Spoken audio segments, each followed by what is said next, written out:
शीर्षक 3 साधु और एक विधवा। नमस्कार दोस्तों, आज की यह कहानी है एक ऐसी नारी की जिसने समाज के तिरस्कार, अकेलेपन और पीड़ा को तपस्या में बदल दिया। यह कहानी हमें सिखाती है कि ईश्वर बाहर नहीं, हमारे भीतर होते हैं। बहुत समय पहले एक शांत गांव था, आनंदपुर। चारों ओर खेत, पीपल के पेड़ और छोटी छोटी झोपड़ियां थीं। लोग कम थे पर मान्यताएं बहुत गहरी थीं। इसी गांव में रहती थी कमला, एक सरल, संस्कारी और करुणामयी स्त्री। उसका विवाह माधव से हुआ था, एक मेहनती किसान। दोनों का जीवन सादा था लेकिन प्रेम से भरा हुआ। तभी दुख का प्रहार, एक वर्ष भयंकर अकाल पड़ा। माधव रोज दूर जंगल से लकड़ी लाने जाता ताकि घर का चूल्हा जल सके। एक दिन वह लौट कर नहीं आया। गांव वालों ने अगले दिन उसका शरीर नदी किनारे पाया। तेज बुखार और थकावट ने उसकी जान ले ली थी। कमला का संसार उजड़ गया और समाज का व्यवहार पति के जाने के बाद कमला का जीवन बदल गया। जो लोग कल तक आदर देते थे आज दूरी बनाने लगे। कुछ ने कहा इसका भाग्य ही खराब है, कुछ ने कहा इसे मंदिर में नहीं जाना चाहिए। कमला चुप रही। उसने शिकायत नहीं की पर भीतर ही भीतर टूटती रही। और कुछ दिन बाद साधुओं का आगमन। एक संध्या गांव के बाहर से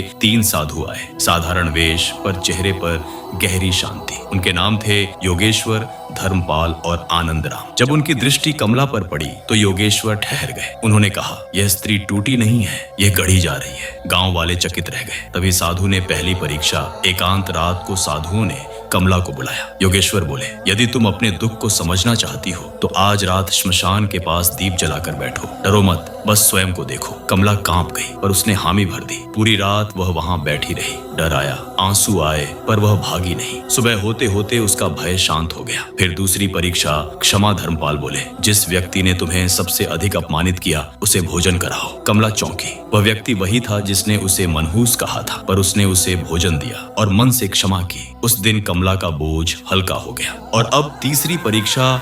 सेवा। आनंदराम बोले, अब 7 दिन तक तुम दूसरों के लिए जियोगी, अपने लिए नहीं। कमला ने बीमारों की सेवा की, भूखों को खाना दिया और दुखियों को सुना।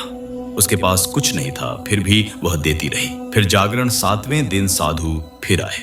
योगेश्वर बोले, अब तुम विधवा नहीं हो, तुम जागृत आत्मा हो। उन्होंने कहा, अब जहां जाओगी लोगों का दुख हल्का होगा। साधु चले गए और परिवर्तन। कमला अब बदली हुई थी। उसकी आंखों में शांति थी और शब्दों में बल। गांव के लोग अब उसके पास सलाह लेने आने लगे। वह माता कमला कहलाने लगी। तो दोस्तों, यह कहानी हमें सिखाती है, दुख अंत नहीं होता, भय केवल मन का भ्रम है। क्षमा और सेवा सबसे बड़ी तपस्या है। अगर यह कहानी आपको छू गई हो तो वीडियो को लाइक करें और कमेंट करें।